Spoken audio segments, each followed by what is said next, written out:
A billionaire tech mogul stepped out of his Manhattan headquarters when a tiny hand brushed past him. Seconds later, his encrypted USB containing billions in company secrets was gone. The thief? A 5-year-old girl in a torn hoodie, sprinting barefoot through the crowded streets. Rage propelled him forward as he chased her through the chaos until she stumbled into an alley with nowhere left to run. But when he finally cornered her and heard the 4 words she whispered, everything he thought he knew shattered. But before we continue, tell me, where are you watching from? And don't forget to like and subscribe, because the next chapter reveals a betrayal that will leave you speechless. Only people who love to betray their friends won't subscribe. Now back to the story. The city hummed with midday energy. Sunlight glinted off glass towers, casting sharp geometric shadows across sidewalks thick with foot traffic, business executives checking phones, tourists clutching shopping bags, delivery cyclists weaving through gridlock. Manhattan on a Wednesday afternoon was a symphony of ambition and impatience, and Frederick Hansen moved through it like he owned every note. He emerged from the revolving doors of Hansen Tech Group headquarters, a 40-story monument to innovation and ruthless efficiency. His charcoal suit fit like armor, expertly tailored, not a thread out of place. The silver Patek Philippe on his wrist caught the light as he raised his hand to check the time. 2:47 p.m. He had a board meeting at 4. Timing wasn't just important in Fred's world, it was everything. His driver waited at the curb, engine idling beside a standing zone that didn't apply to men like Frederick Hansen. Fred's phone buzzed. A notification from his COO, Martin Reeves. He dismissed it with a swipe, his mind already 3 moves ahead, calculating quarterly projections and merger timelines. That's when it happened. A brush. Light. Almost nothing. A small figure darted past him, quick as a shadow. Frederick's hand went instinctively to his jacket pocket. His fingers found empty fabric where the USB should have been. The custom encrypted drive containing the Anderson acquisition files, prototype blueprints, confidential communications. Billions of dollars of leverage, compressed into a device no bigger than his thumb. Gone. His head snapped up. 20 feet ahead, weaving through the crowd with surprising agility, was a child. A little girl, no more than 5 or 6, wearing an oversized green hoodie full of holes. Dark curls bounced as she ran. In her small fist, something silver glinted in the sunlight.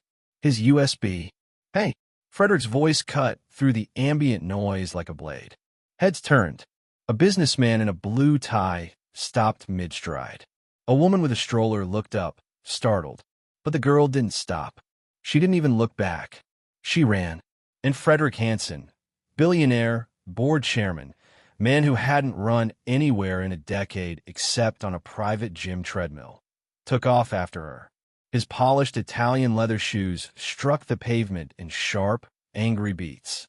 He pushed past a couple taking selfies, sidestepped a hot dog cart, nearly collided with a bike messenger who shouted something obscene.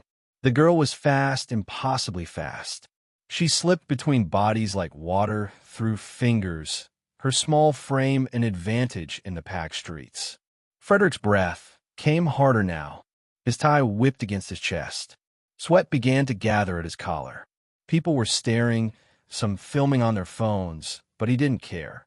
Pride and fury drove him forward, a primal need to reclaim what was his, to not be made a fool of by some street urchin in broad daylight. She turned down a side street, narrower, less crowded. Frederick followed, his longer strides closing the distance. She glanced back once, just once, and he saw her face for a fleeting second. Wide eyes. Desperation, not malice. But he didn't process that. Not yet. The girl darted left into an alley between a dry cleaner and a shuttered bodega. Frederick rounded the corner just in time to see her stumble over a broken crate, her small body pitching forward. She caught herself on her hands, scrambled up, but her torn sneaker caught on a loose piece of chain-link fencing. She fell. Hard. By the time she rolled over, breathing fast, cheeks flushed and streaked with grime. Frederick was already standing over her.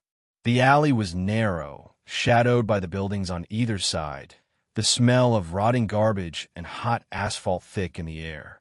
She pushed herself back against the brick wall, clutching the USB against her chest like it was a lifeline.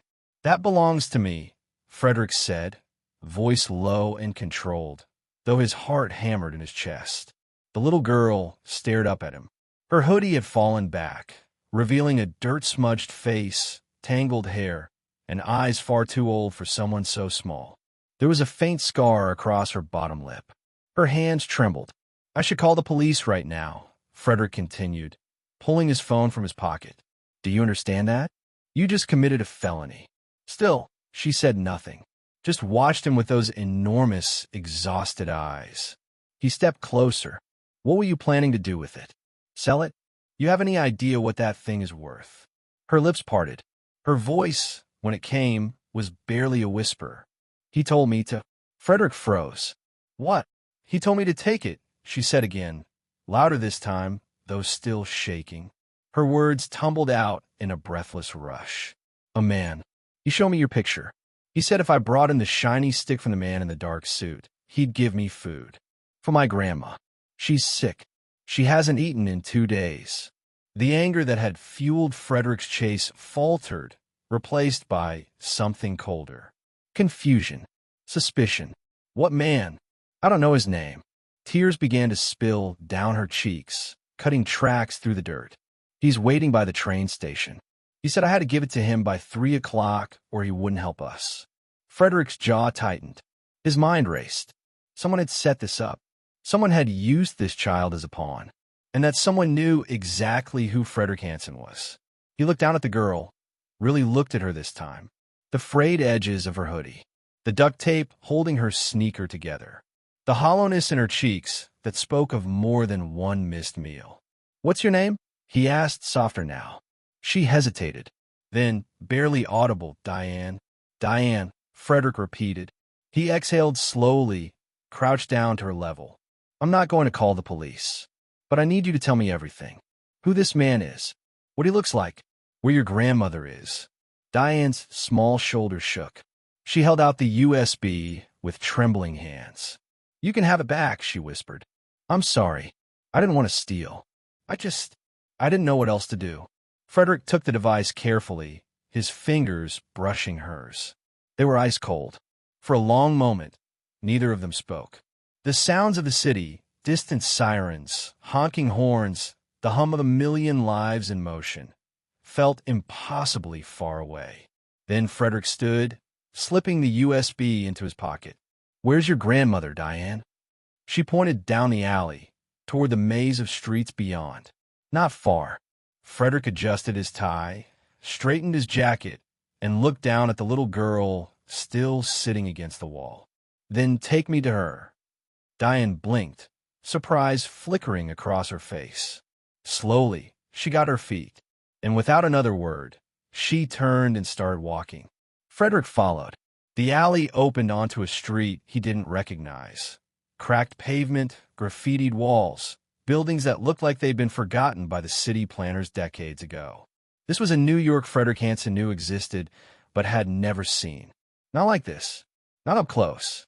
Diane walked quickly, her small frame navigating the broken sidewalks with the ease of someone who'd memorized every crack. Frederick stayed a few steps behind, his expensive shoes now scuffed, his suit jacket creased. They passed a corner store with bars on the windows. A man sitting on a stoop nodded at Diane as she passed. She nodded back, but didn't speak. Block by block, the world shifted. The buildings grew shorter, more worn. The people looked different, harder, wearier. Frederick felt eyes on him, assessing, calculating. He didn't belong here, and everyone knew it.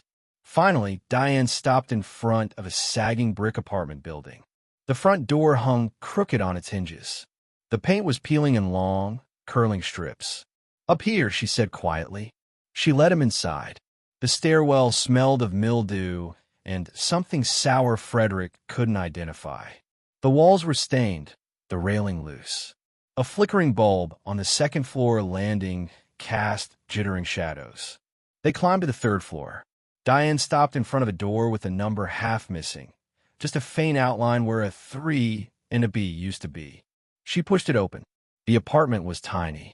One room, barely larger than Frederick's walk-in closet. A mattress on the floor in one corner. A card table with a broken leg. A small fan turning slowly, doing nothing against the oppressive heat. And in the corner, slumped in a threadbare armchair, was an elderly woman. Frederick's breath caught. She was pale, her breathing shallow and labored. Sweat matted her gray hair to her forehead. Her hands, thin and veined, rested limply on the armrests. Diane dropped to her knees beside the chair, gently touching the woman's arm. "Grandma," she whispered. "I'm back." The woman's eyelids fluttered but didn't open. Frederick stood in the doorway, frozen. The USB in his pocket suddenly felt like it weighed 1,000 pounds. Diane looked back at him, her eyes red and filled with a plea she didn't have to voice. And in that moment, Frederick Hansen, the man who'd built an empire on cold calculation and strategic detachment, realized he'd just stepped into something far bigger and far more dangerous than a simple theft. Before we continue, if you think using a desperate child to commit crimes is disgusting, hit that subscribe button right now. Only people like the man who manipulated Diane would scroll past without subscribing. Don't be that person. This little girl hadn't stolen from him. She'd been used, and whoever had used her knew exactly what they were doing. If you believe corporations should face consequences when they put profits over people's lives, drop a comment below saying justice for Diane. Silence protects the people who cause this. Don't stay silent. Frederick stood motionless in the doorway, the weight of the moment pressing down on him like a physical force. The USB in his pocket, the device he'd chased a child through the streets to recover, suddenly felt insignificant compared to the scene before him. Diane knelt beside her grandmother, her small hand resting on the old woman's arm with a tenderness that twisted something deep in Frederick's chest. The grandmother's breathing was labored, each inhale a rattling struggle that echoed in the oppressive silence of the tiny apartment. "Diane," Frederick said quietly, his voice cutting through the stillness. "We need to talk." She turned to face him, her eyes wide and wet with fresh tears. For a moment, she looked like she might run again, but there was nowhere to go. Instead, she stayed rooted beside her grandmother, protective even in her fear. Frederick stepped fully into the room, closing the door behind him. The heat was suffocating, the air thick and stale.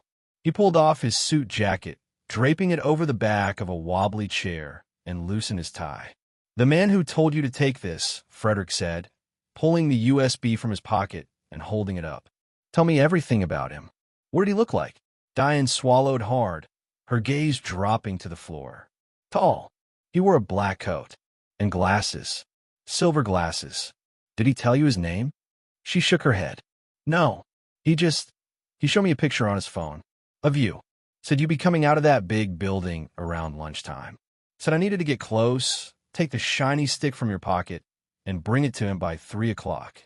Frederick's jaw tightened. This wasn't random. This was calculated. Planned. Someone had orchestrated this. Used a desperate, starving child as a courier to avoid suspicion. "Where were you supposed to meet him?" Frederick asked. "The train station. The big one with all the numbers." Her voice wavered. "He said he'd have food. Real food. Bread and soup and medicine for Grandma." Frederick crouched down to her level, his expensive trousers creasing against the filthy floor. "Diane, listen to me. That man lied to you. He wasn't going to give you food. He was using you to steal something very important from me." "I know," she whispered, tears spilling over. "I know it was wrong. But Grandma, she hasn't eaten anything but crackers in 3 days. And she needs her medicine. The pharmacy won't give it to us anymore because we don't have money." The raw honesty in her voice cut deeper than any boardroom betrayal Frederick had ever experienced. He opened his mouth to respond, but the sound of a car, door slamming outside, made them both freeze. Frederick moved to the window and peered through the grimy glass. A police cruiser had pulled up to the curb, its lights off, but its presence unmistakable. Two officers stepped out, scanning the building. "Stay quiet," Frederick ordered, his voice low. Diane's face went pale. "Are they here for me?" "No, just stay quiet." A knock rattled the door. Frederick smoothed his shirt, adjusted his collar, and opened it just wide enough to be seen. A middle-aged officer with a weathered face looked him up and down, clearly surprised to see a man in a $1,000 suit standing in this building. "Everything all right here, sir?" the officer asked, his tone cautious. "We got a call about a disturbance. Someone running through the streets." Frederick's expression remained calm, controlled. "Everything's fine, officer. Just visiting family. My niece here had a little scare earlier. Thought she lost her backpack. We found it." The officer's eyes moved past Frederick, landing briefly on Diane, who sat frozen beside her grandmother. His gaze lingered, skeptical. "That your grandmother, kid?" the officer asked. Diane nodded, not trusting herself to speak. The officer looked back at Frederick. "You sure everything's okay?" "Positive," Frederick said smoothly, his boardroom confidence bleeding into his tone. "Appreciate you checking, though. Good to know the neighborhood's being looked after." The officer hesitated for another beat, then nodded slowly. "All right, you folks take care." Frederick closed the door and exhaled, his heart pounding harder than it had during the chase. Diane stared up at him, her eyes brimming with confusion and something else, tentative hope. "Why didn't you tell them?" she whispered. Frederick looked at her, really looked at her, and felt something inside him crack. This child, this tiny, fragile, desperate child, had been backed into a corner by a world that didn't care if she lived or died. And he'd almost been just another person who turned away. "Because you're not a criminal, Diane," he said quietly. "You're a kid who was trying to save her grandmother." Her lip trembled. "Am I in trouble?" The question hung in the air, simple and devastating. Frederick knelt again, meeting her eyes. "No, you're not in trouble." She broke then, tears streaming down her face as she buried her head in her hands. Frederick didn't touch her, didn't know if he should, but he stayed close, a silent presence in the storm of her relief. After a moment, he stood and looked around the apartment with fresh eyes. The peeling wallpaper, the single hot plate sitting on a crate, the empty soup cans stacked neatly in the corner like they were being saved for something. This wasn't just poverty. This was survival. "Diane," Frederick said gently, "your grandmother needs a doctor. Now, we can't afford. I'll pay for it." She looked up at him, disbelief written across her small face. "Why?" It was a fair question. Frederick Hansen didn't do charity. He didn't get involved in other people's problems. He built empires, closed deals, maximized profits. That's who he was. Or at least, that's who he thought he was. "Because it's the right thing to do," he said, and for the first time in years, he meant it. He pulled out his phone and dialed his personal assistant. "Sarah, I need an ambulance sent to—" He looked at Diane. "What's the address?" She told him, her voice barely audible. "Send an ambulance to 1247 7th Street, apartment 3B. Elderly woman, critical condition. Bill everything to me directly. And Sarah, make sure they treat her like she's family." He hung up and slipped the phone back into his pocket. Diane stared at him like he'd just performed a miracle. "They'll be here in 10 minutes, Frederick said. "And Diane, that man who sent you to steal from me, I'm going to find out who he is. And I'm going to make sure he never uses another kid like this again." Outside, the distant wail of a siren began to grow louder. Frederick looked down at the USB still in his hand, and for the first time since the chase began, he wondered what was really on it, and who wanted it badly enough to destroy a child's innocence to get it. Frederick looked down at the USB still in his hand, and for the first time since the chase began, he wondered what was really on it, and who wanted it badly enough to destroy a child's innocence to get it. He slipped the device back into his pocket and turned his attention to the room around him. Now that the immediate crisis had passed, the details came into sharper focus, each one a small indictment of a world he'd been insulated from his entire life. The apartment couldn't have been more than 200 square feet. The walls were covered in flaking paint, yellow with age and water damage. In the corner, a cheap box fan rotated slowly, its blades clicking with each revolution, pushing around air that was already thick and stale. Near the small hot plate sat a stack of empty soup cans, Campbell's, store brand, the dented kind sold at discount markets. They'd been rinsed and stacked with precision, like someone was saving them for recycling money. Diane moved to her grandmother's side again, pulling the damp cloth from the bowl of water on the floor.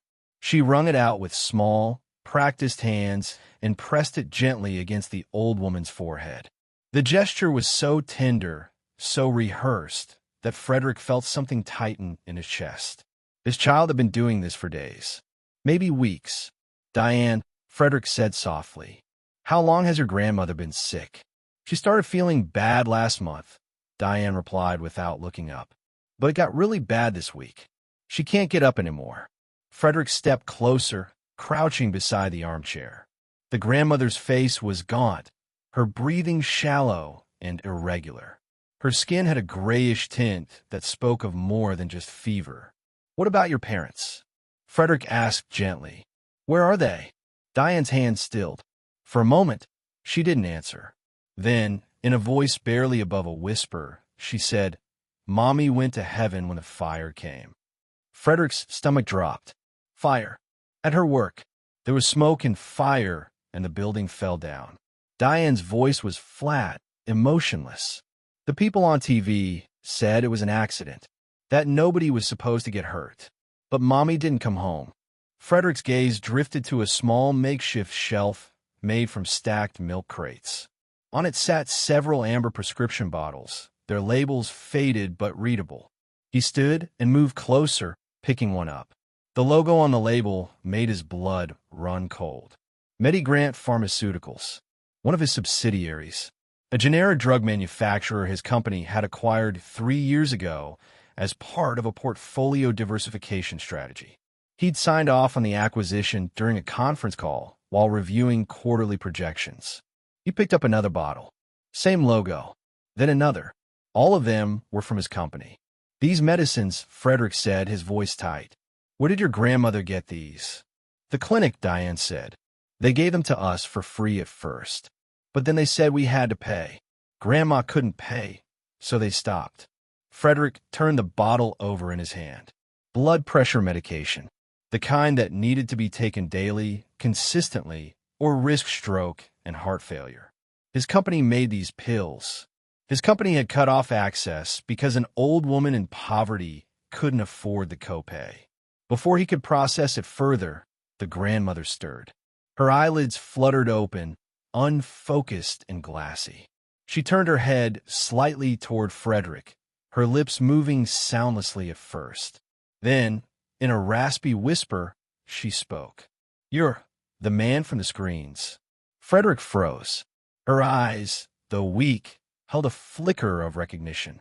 "I've seen you on the news." "Hansen." "Yes," Frederick said quietly. "I'm Frederick Hansen." A faint, bitter smile touched her cracked lips. "My granddaughter steals from a billionaire, and he comes home with her." "She didn't steal," Frederick said firmly. "She was used, and I'm going to make sure she's safe." The grandmother's breath hitched. "Safe? We haven't been safe in a long time." Diane clutched her grandmother's hand, tears streaming down her face. "Don't talk, Grandma. The ambulance is coming." The old woman's eyes widened in panic. "No, they'll take me away. They'll put you in a home." "I can't let them."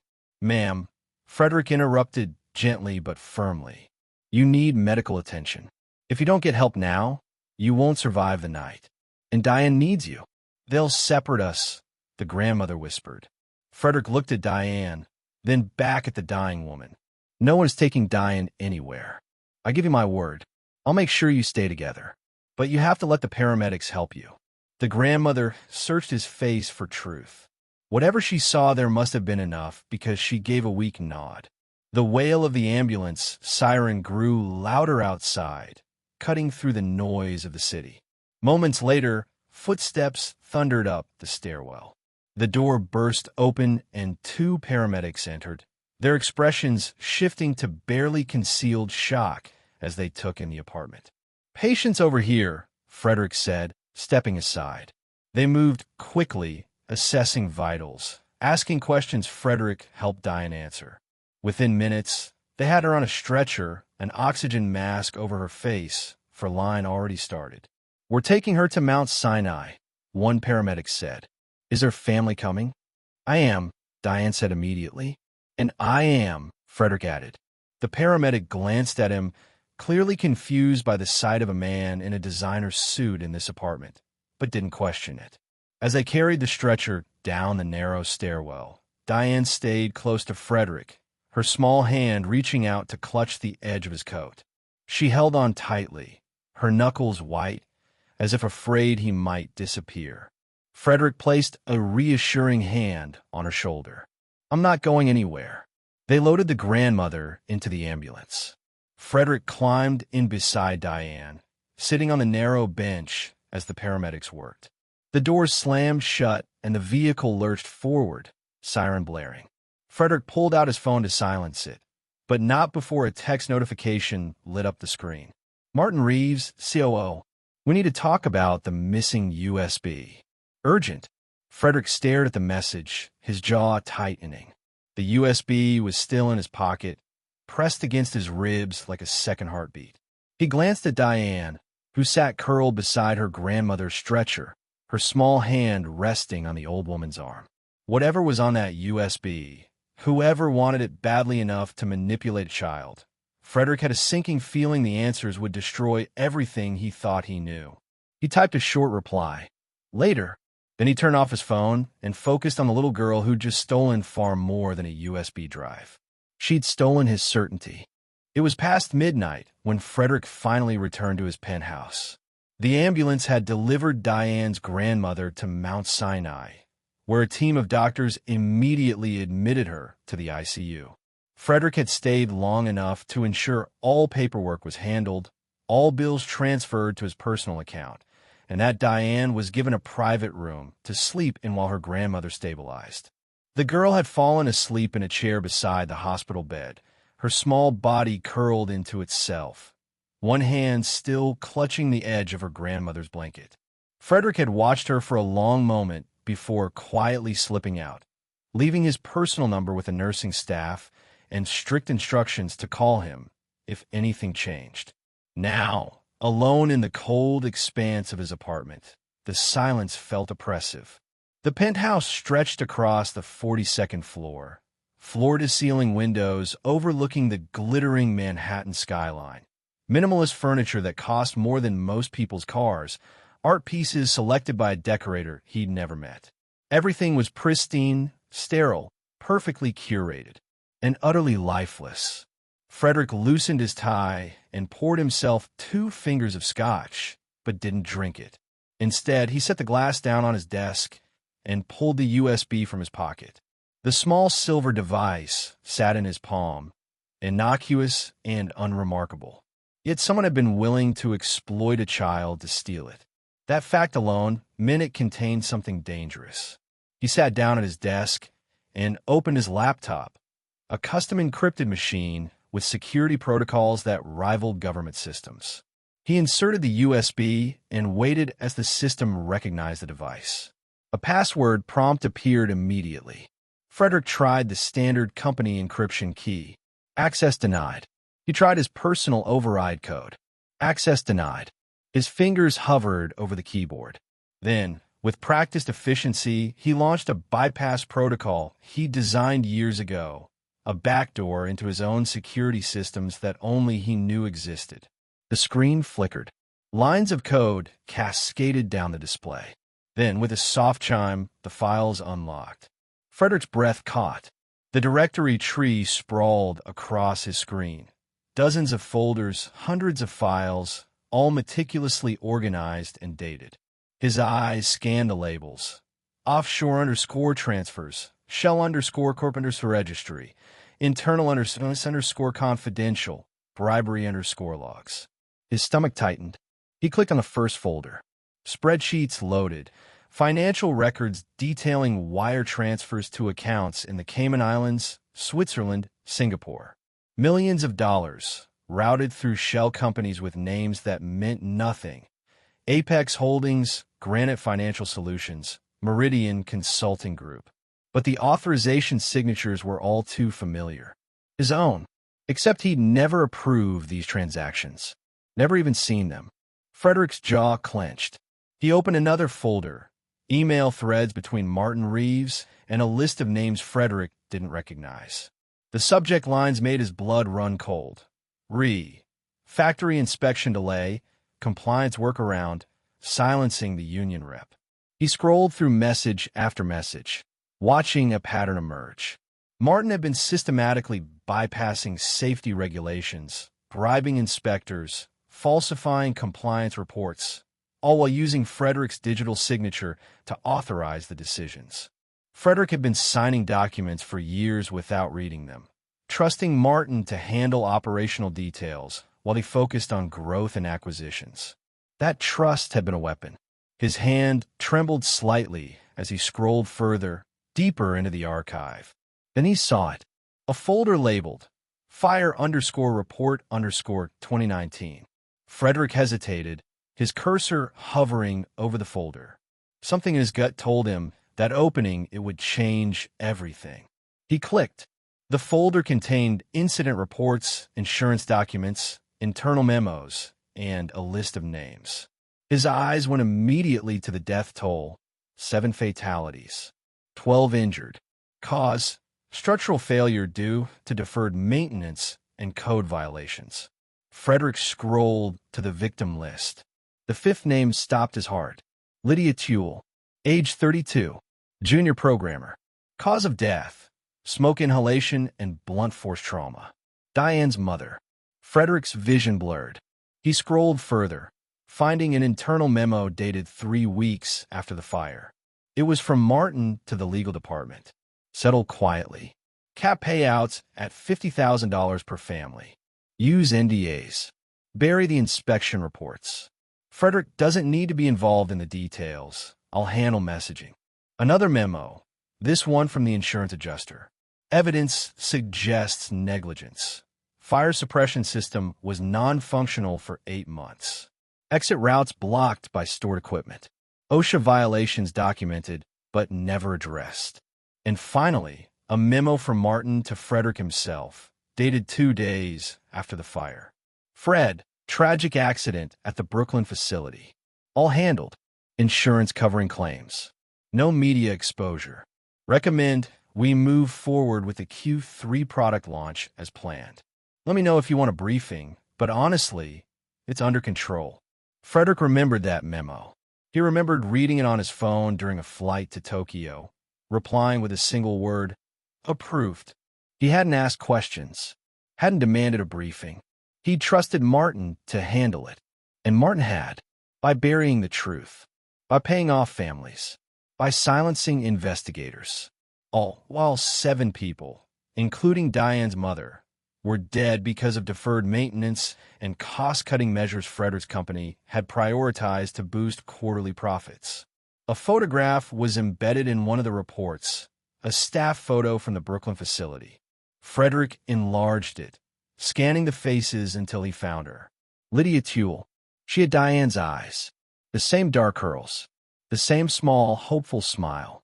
She'd been young, vibrant, a programmer with her whole life ahead of her. And she died in a fire his company could have prevented. Frederick's hands began to shake. The Scotch glass sat untouched on the desk, condensation pooling beneath it. His reflection stared back at him from the darkened window, a man in an expensive shirt, surrounded by luxury, looking at the evidence of his own complicity. Diane's face flashed in his mind, her small hands clutching the USB. Her frightened whisper, "He told me to." She'd been used twice.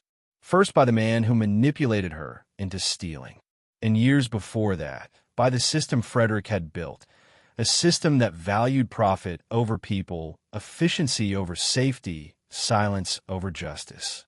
The little girl sleeping in a hospital chair right now was an orphan because Frederick Hansen had been too busy building an empire to notice the bodies it was built on. His voice came out as barely a whisper, cracked and hollow. "Oh my God, what have we done?" The photograph of Lydia Tulle stared back at him from the screen, frozen in time, her smile a silent accusation. Subscribe right now if you believe companies that cover up deaths to protect their reputation deserve to be exposed. People like Martin Reeves count on your silence. Don't give it to them. Frederick sat motionless in the dark, the weight of his choices pressing down on him like a collapsing building. And for the first time in his carefully constructed life, he had no idea how to fix what he'd broken. Morning came too quickly. Frederick hadn't slept. He'd spent the remaining hours of the night copying the USB files to an encrypted backup, documenting every folder, every transaction, every damning piece of evidence. By the time dawn broke over Manhattan, he had a clear picture of the conspiracy. And Martin Reeves was at the center of it all. Frederick showered, dressed in a fresh suit, and arrived at his office by 7. His assistant, Sarah, looked surprised to see him so early. "Mr. Hansen, I wasn't expecting you until 9. Your calendar." "Clear it," Frederick said flatly. "All of it. I need the day open." "Sir, you have the board presentation at 2 and—" "Clear it, Sarah." She nodded, concern flickering across her face, and returned to her desk. Frederick closed his office door and sat behind his desk, the USB now locked in his safe. He pulled out his phone and composed a carefully worded message to a contact he hadn't used in years. A private investigator named Raymond Cole, former FBI, discreet and effective. Needs surveillance footage and witness identification. Train station, yesterday, 2 to 3 p.m. Looking for a man who made contact with a 5-year-old girl. Urgent. Name your price. The reply came within minutes. On it. We'll have something by noon. Frederick set the phone down just as a knock sounded at his door. "Come in." Martin Reeves entered, his expression a carefully crafted mix of concern and urgency. He was impeccably dressed, as always. Charcoal suit, silk tie, polished shoes. His silver-rimmed glasses caught the morning light as he closed the door behind him. "Fred," Martin said, his voice smooth. "Thank God. I've been trying to reach you since yesterday." Frederick leaned back in his chair, forcing his expression to remain neutral. "I had a personal matter to attend to." "What's so urgent?" Martin moved closer, lowering his voice. "The USB, the one you carry with the Anderson acquisition files. Sarah mentioned you reported it missing yesterday afternoon." Frederick's jaw tightened imperceptibly. He hadn't reported anything to Sarah, which meant Martin had been monitoring him. "I have it back," Frederick said evenly. "False alarm." Martin's eyes narrowed slightly. "False alarm?" "Fred, that device contains extremely sensitive material. If it fell into the wrong hands—" "It didn't." Frederick held Martin's gaze. "I recovered it within hours. Everything's secure." "Recovered it how?" "Does it matter?" Martin hesitated, his smile faltering for just a fraction of a second. "Of course it matters. We need to know if there was a breach. If someone copied the files."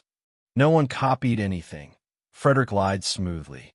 "I had it back before anyone could access it." Martin studied him, searching for cracks in the facade. Frederick kept his expression cold, controlled. "Well," Martin said finally, relaxing slightly, "that's a relief. Still, given the circumstances, I think we should take precautions. That USB should be wiped and reformatted.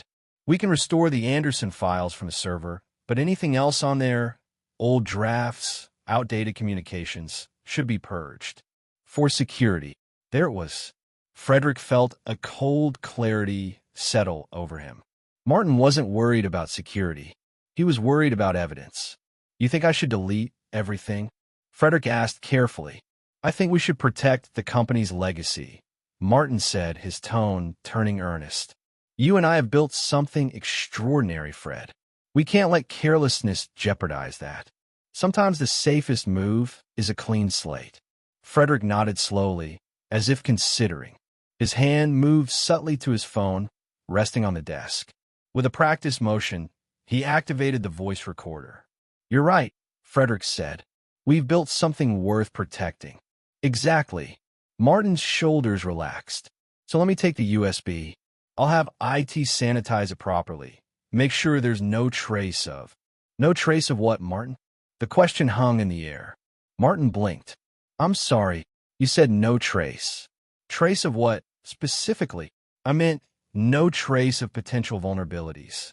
Corrupted files, malware, anything that could—" "Right." Frederick cut him off. "I'll handle it personally. Thanks for the concern." Martin's expression hardened for just a moment before the mask slipped back into place. "Fred, I really think—" "I said I'll handle it." The temperature in the room dropped several degrees. Martin stared at him, calculation flickering behind his eyes. "Of course," Martin said finally. "You're the boss." He turned and left without another word. The moment the door closed, Frederick stopped the recording and exhaled slowly. His hands were steady, but his pulse hammered in his ears. Martin had just tried to manipulate him into destroying evidence.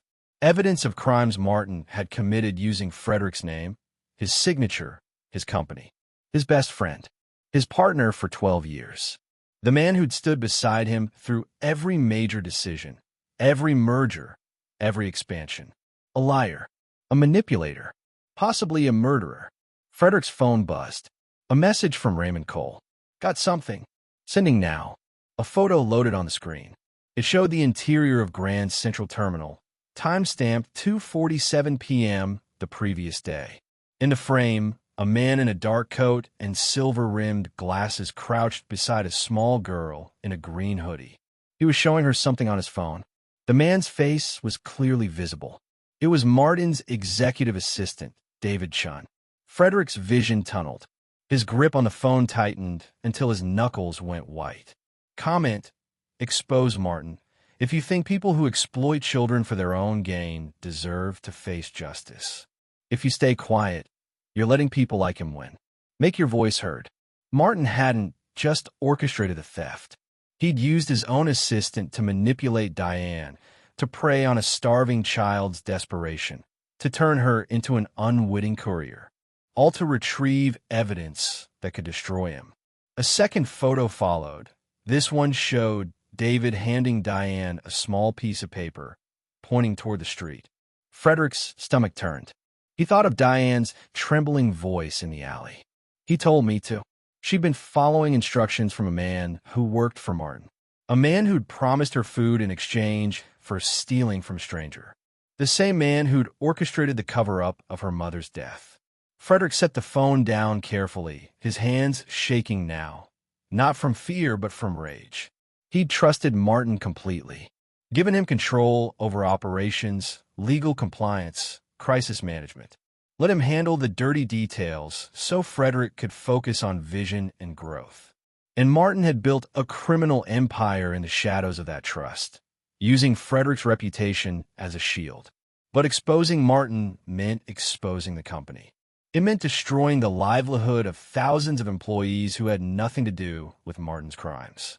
It meant public scandal, investigations, lawsuits that could drag on for years.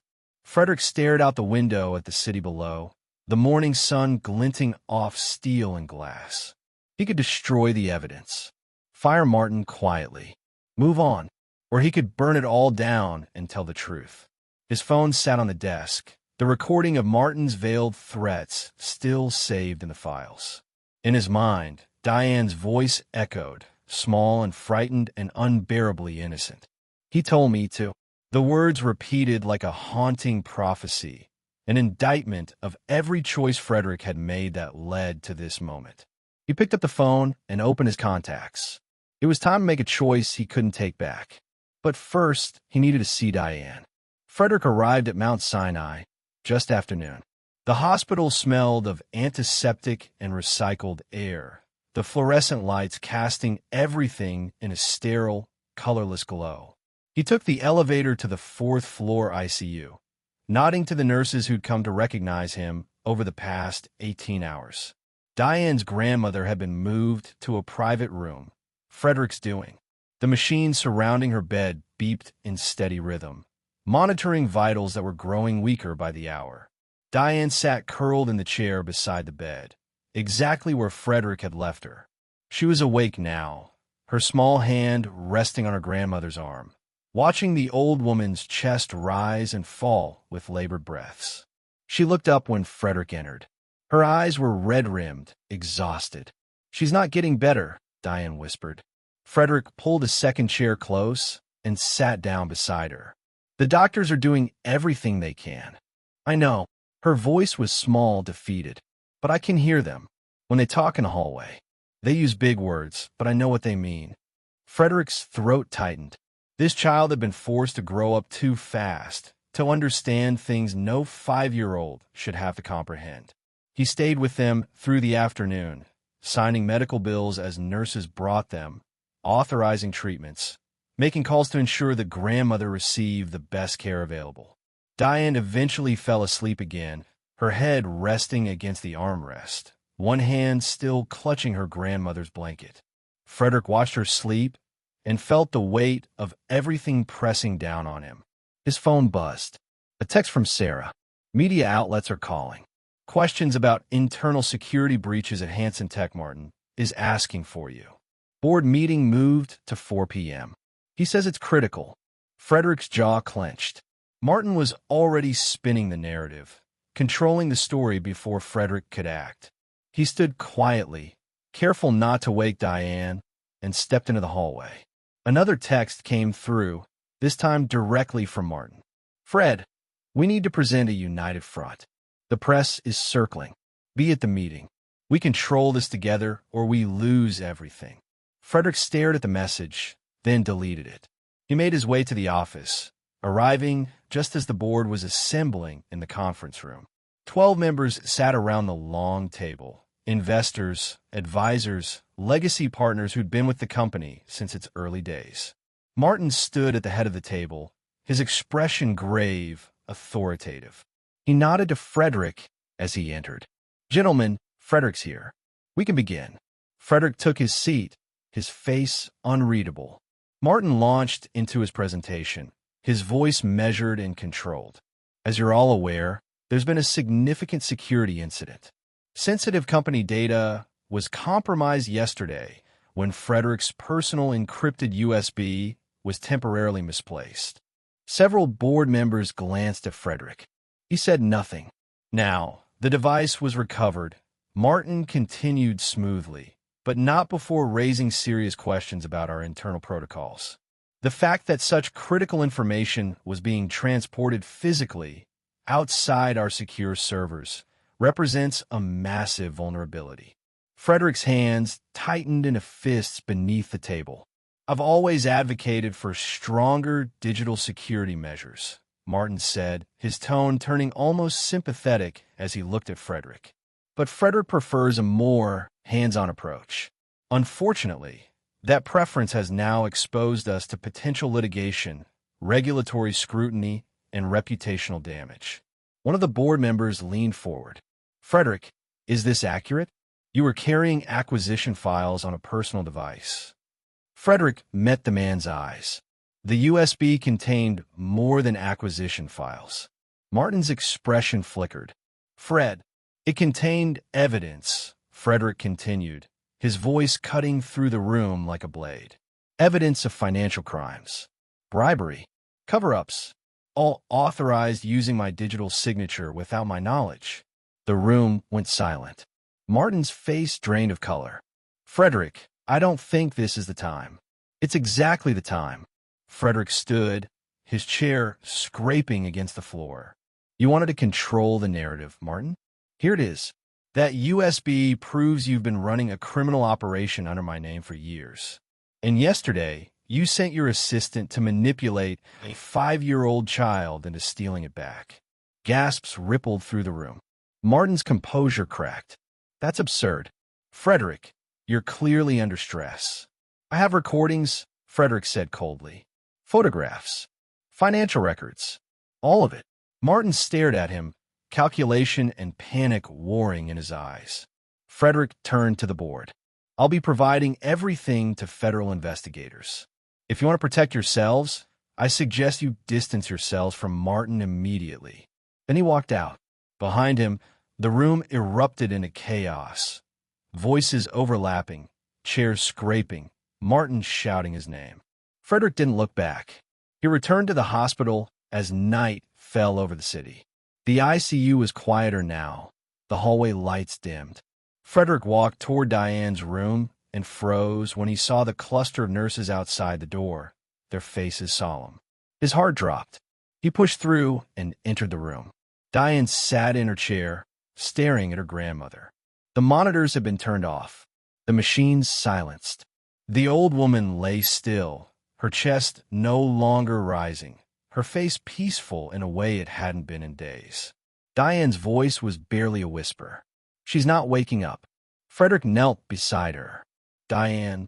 "I keep calling her," Diane said, tears streaming down her face. "I keep saying, 'Grandma, wake up,' but she won't."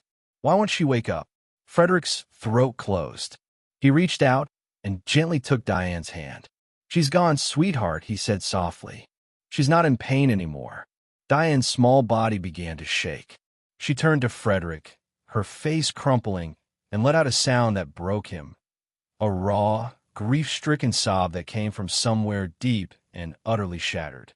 Frederick pulled her close, wrapping his arms around her as she cried into his chest. "Drop a like if you believe betrayers like Martin Reeves deserve to lose everything. People who manipulate, lie, and exploit children don't deserve your silence. Show them you won't look away." He didn't try to stop her tears or offer empty reassurances. He just held her, letting her break apart in the safety of someone who wouldn't let her fall. "You're not alone anymore," Frederick whispered into her hair. "I promise you, Diane, you're not alone." She clung to him like he was the only solid thing left in the world. They stayed like that for a long time, the billionaire and the orphan, bound together by tragedy and a truth neither of them had asked for. Eventually, a nurse came in quietly and spoke to Frederick in low tones. Arrangements needed to be made. Paperwork signed. Frederick handled it all, never letting go of Diane's hand. Hours later, after Diane had cried herself into exhausted sleep on the hospital cot, Frederick stood at the window, looking out over the sprawling lights of Manhattan. The city glittered below, indifferent and vast, full of people living lives that would never intersect with this moment. But Frederick had changed. He pulled out his phone and opened his encrypted files. The evidence was all there. Every crime, every cover-up, every life Martin had destroyed in pursuit of power. Frederick thought of Lydia Tuell, Diane's mother, whose face still haunted him from that photograph. He thought of the 7 people who died in that fire. And he thought of Diane, sleeping a few feet away, orphaned by a system he'd helped build. His finger hovered over the send button, an email addressed to the FBI, the SEC, and 3 major investigative journalists. One press would destroy Martin, destroy the company, destroy Frederick's reputation, but it would also be the truth. He looked back at Diane one last time. Then he pressed send. The email transmitted in seconds, carrying with it the end of everything Frederick Hansen had built, and the beginning of something he didn't yet understand. But for the first time in years, he felt like he could breathe. Frederick didn't go home that night. After ensuring Diane was placed with a temporary social worker who'd been vetted and paid handsomely to prioritize her comfort, he returned to Hansen Tech headquarters. It was nearly midnight when he arrived, the building's lobby deserted except for a single security guard who nodded him through without question. He took the elevator to the executive floor. Martin's office was at the far end, corner suite, floor-to-ceiling windows, a view that stretched across the Hudson. The light was on. Frederick's jaw tightened. Of course Martin was still here, probably working damage control, making calls, shoring up alliances before the bomb Frederick had just sent detonated across every news desk in the country. He didn't knock. He pushed open the heavy glass door and walked in. Martin sat behind his massive mahogany desk, phone pressed to his ear. When he saw Frederick, his expression shifted, surprise, then calculation, then something colder. "I'll call you back," Martin said into the phone and into the call. He set the device down carefully, his eyes never leaving Frederick. I didn't expect to see you tonight. I'm sure you didn't. Frederick closed the door behind him and stepped further into the office. Martin leaned back in his chair, fingers steepled in front of him. You walked out of the board meeting. Very dramatic.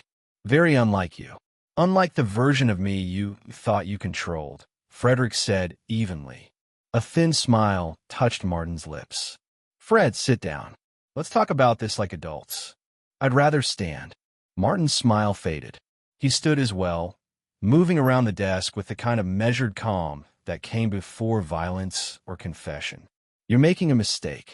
Whatever you think you know, I know everything.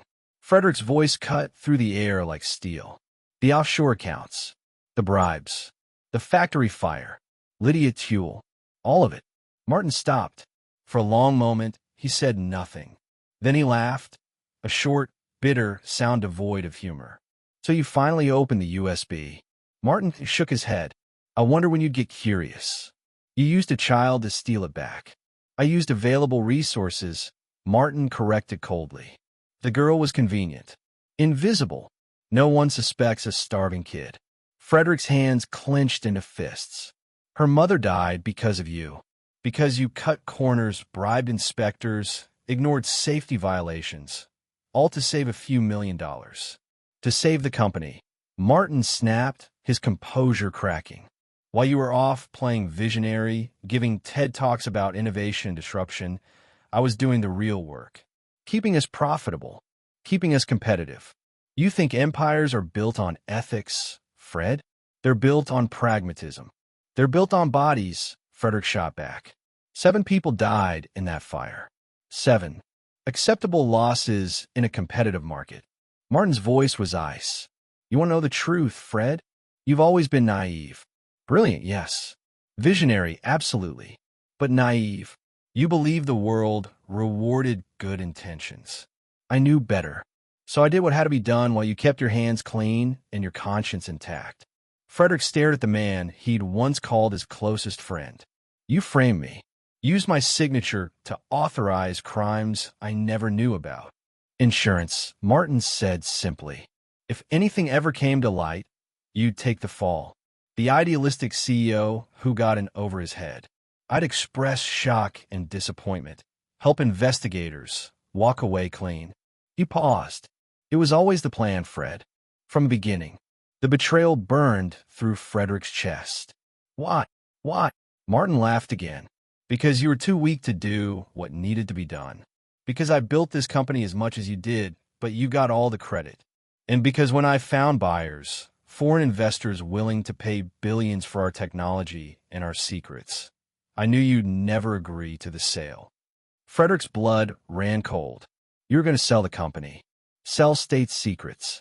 Already in negotiation, Martin confirmed. The USB you recovered? It was my insurance policy. Proof that if anyone came after me, I could drag you down with me. Mutually assured destruction. He smiled. But you've gone and ruined that, haven't you? I sent everything to the FBI an hour ago, Frederick said quietly. Martin's face went pale, then flushed with rage. You did what? Every file. Every transaction. Every email. They have it all. For the first time, Martin looked genuinely rattled. Then his expression hardened into something vicious. You just destroyed yourself, Fred. You think they'll believe you didn't know? Your signature is on everything. You'll go to prison right alongside me. Maybe, Frederick acknowledged. But at least the truth will be out. The truth. Martin's voice rose. The truth will ruin thousands of employees. Pension funds will evaporate. Shareholders will lose everything. Families who depend on this company will suffer because of your self-righteous crusade. He stepped closer, his voice dropping to a venomous whisper. You didn't save anyone, Fred. You just killed everything we built. We didn't build anything, Frederick said coldly. You built a criminal empire. I was just too blind to see it. Martin's hand moved to the phone on his desk. He pressed a button. Security to executive suite. Now, Frederick didn't move. It's over, Martin. Not yet it isn't.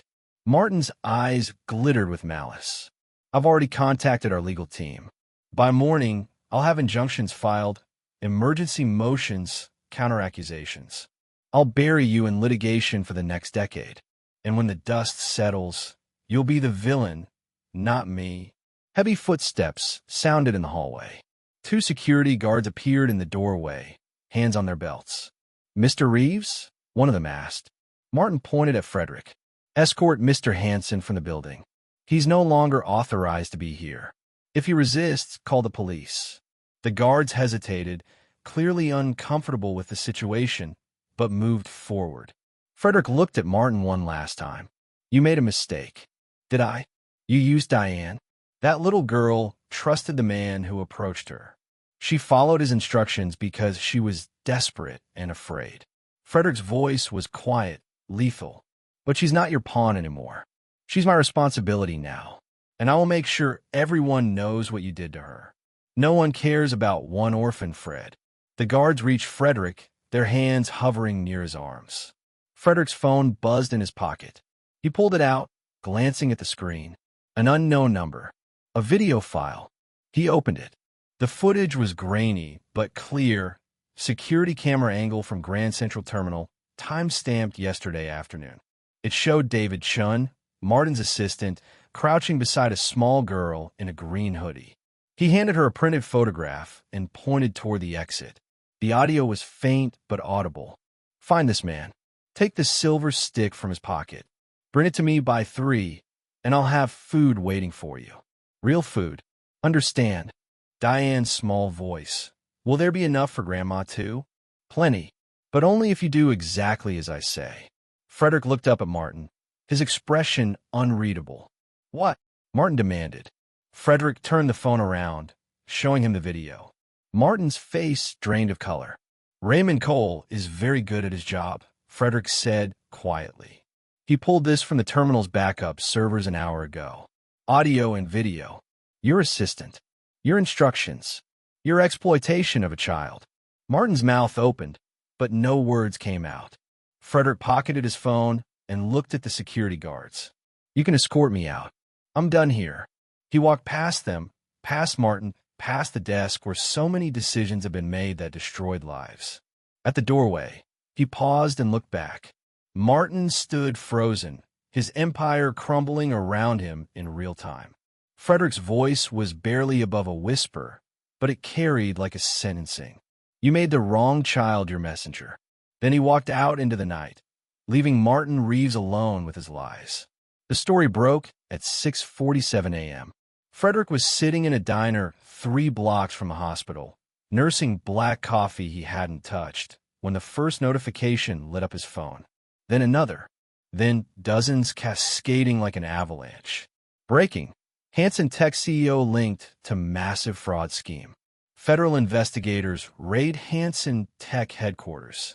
COO Martin Reeves arrested on corruption charges. Frederick set the phone face down on the table and stared out the window as the city woke up around him. Somewhere across town, federal agents were boxing up files from his office. Somewhere, Martin was being photographed in handcuffs. Somewhere, the board members who'd sat in silent complicity were scrambling to hire lawyers and issue statements. The empire he'd spent 15 years building was collapsing in real time. His phone rang. Sarah, his assistant. He declined the call. It rang again. His attorney. Declined. A text from an unknown number. "Mr. Hansen, this is Rebecca Torres from the New York Times. We'd like to offer you the opportunity to tell your side of." He deleted it. By noon, his name was everywhere. Not as the visionary CEO, not as the tech innovator who'd revolutionized data encryption, but as the reckless billionaire whose negligence had enabled years of corporate crime. Some headlines were more generous. Hansen cooperates with federal investigation, provides key evidence. Others were brutal. Billionaire's empire built on blood and bribes. Both were true. Frederick sat in his apartment that afternoon, watching the news coverage on mute. Footage of Martin being led from the building in handcuffs. Stock prices plummeting. Employees leaving headquarters carrying boxes, their faces tight with fear and anger. Thousands of people were losing their jobs. Retirement funds were evaporating. Families who depended on Hansen Tech for stability were now facing uncertainty. And it was because Frederick had chosen the truth over silence. His phone buzzed with another message. This one from his lead attorney. Board is demanding your resignation. Effective immediately. Recommend you comply. We'll negotiate severance and legal protections. Frederick typed a single word, agreed. He wasn't Frederick Hansen, CEO, anymore. He was just Frederick, a man who'd lost everything and somehow felt lighter for it. That evening, he returned to the hospital. Diane had been moved to a temporary foster placement, but the social worker had agreed to let Frederick visit. He found her in a small room on the pediatric floor, sitting on a bed that was too big for her, wearing clothes someone from Child Services had donated. She looked up when he entered, her eyes red but dry. She'd cried herself out days ago. "Hi," Frederick said softly. "Hi." Her voice was small. He sat down in the chair beside her bed. For a moment, neither of them spoke. Then Diane asked, "Are you poor now?" Frederick blinked, caught off guard. "What?" "I saw you on the TV," she said, pointing to the small screen mounted on the wall. "They said your company is gone, that you lost everything." She looked at him with those impossibly old eyes. "Does that mean you're poor like me?" Frederick felt his throat tighten. Then, to his own surprise, he laughed.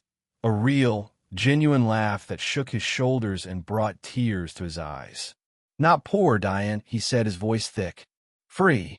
Comment truth over profit below if you believe doing the right thing matters more than protecting corrupt empires. People like Martin's board count on you staying quiet. Prove them wrong." She tilted her head, confused. "I had a lot of things," Frederick continued, wiping his eyes. "Money, buildings, power. But none of it made me happy. And a lot of it was built on hurting people without even knowing it." He reached out and gently took her small hand. "Losing those things doesn't make me poor. It makes me free to be better." Diane nodded slowly, as if trying to understand. "I have something to tell you," Frederick said. "Your mother's name, Lydia Chewell, it's been cleared. The world knows now that she wasn't just a victim of an accident. She was a person who mattered.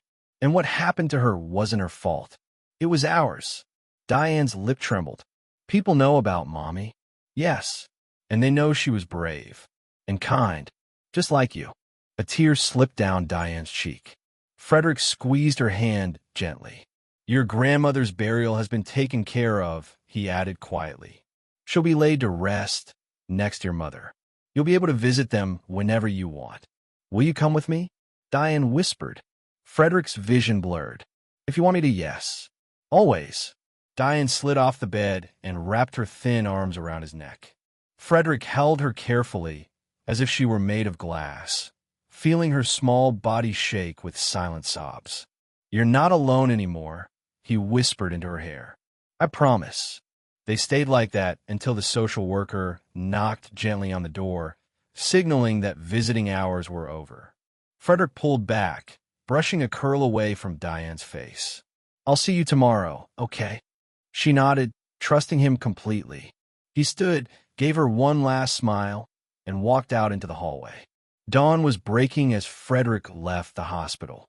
The sky over Manhattan was streaked with pink and gold, the city stirring to life beneath a sky that promised nothing and everything at once.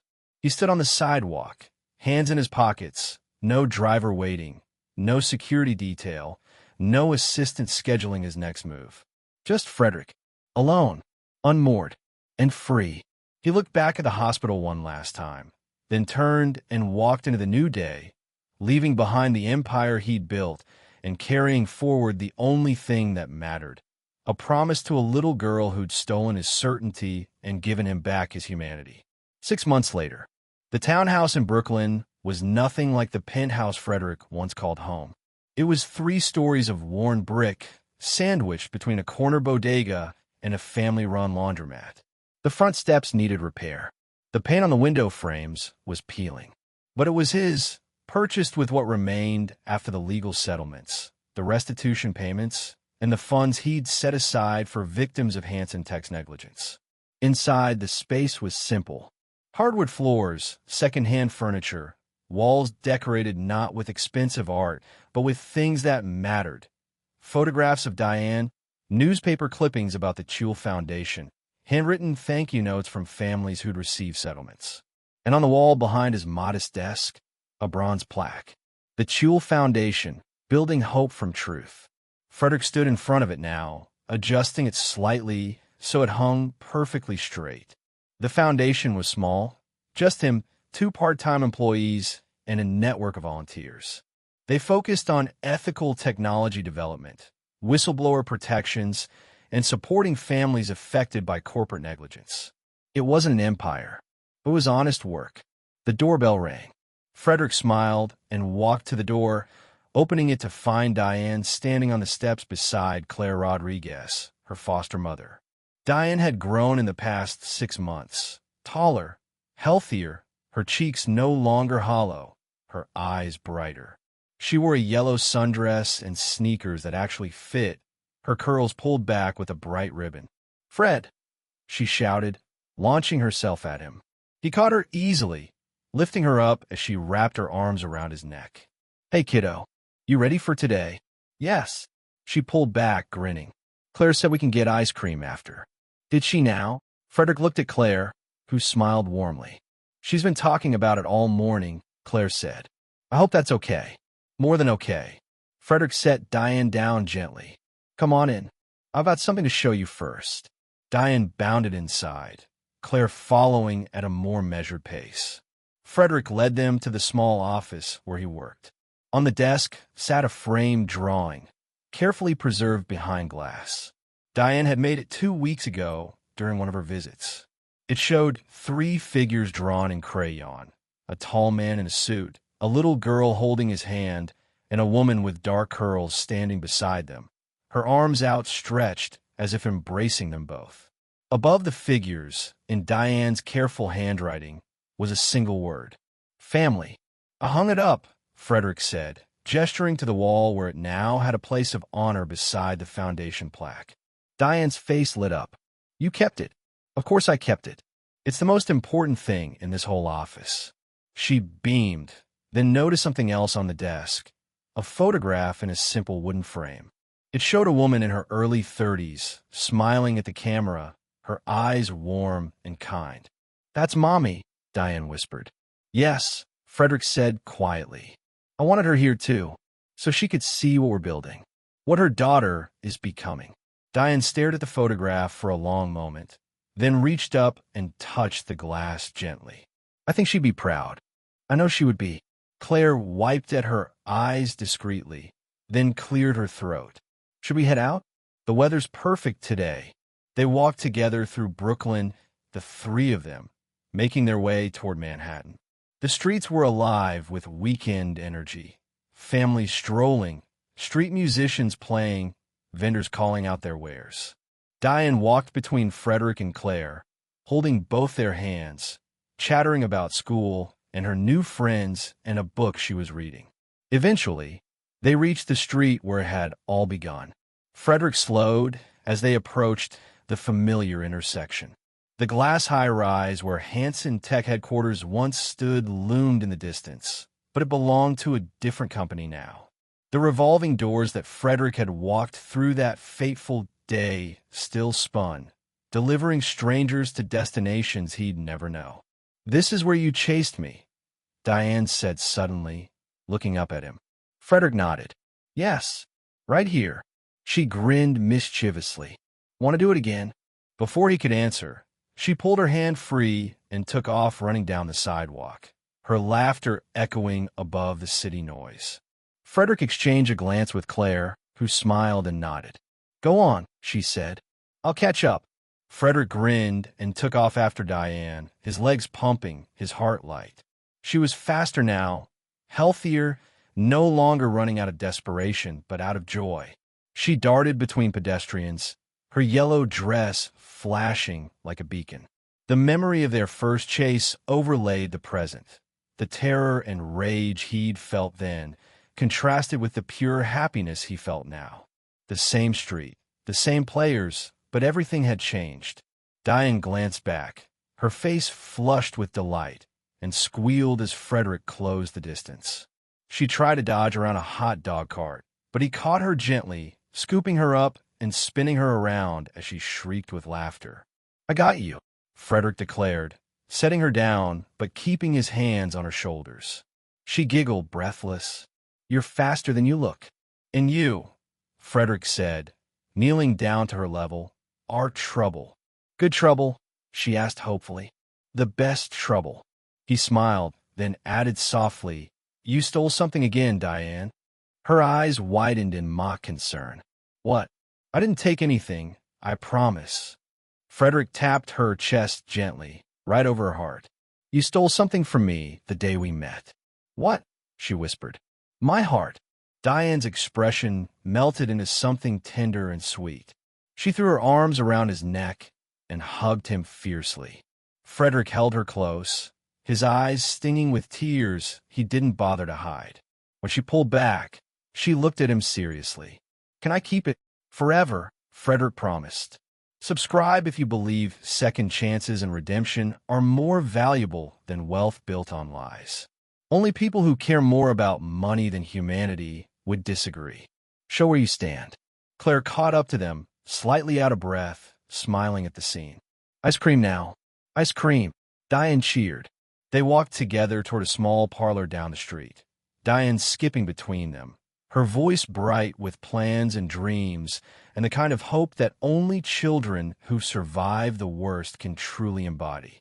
Frederick looked up at the skyline, the steel and glass towers that had once represented everything he wanted. They were still there, still reaching toward the sky, but they meant nothing to him now. What mattered was here, in this moment, in this little girl's laughter, in the second chance he'd been given to build something that actually meant something. The billionaire who'd once chased profit through these streets was gone. In his place was a man chasing meaning, and finding it in the smallest, most unexpected places. As the sun dipped lower, casting golden light across the city, Frederick Hansen walked hand in hand with the child who'd stolen his USB, his certainty, and ultimately his heart. And for the first time in his carefully constructed life, he knew exactly where he belonged.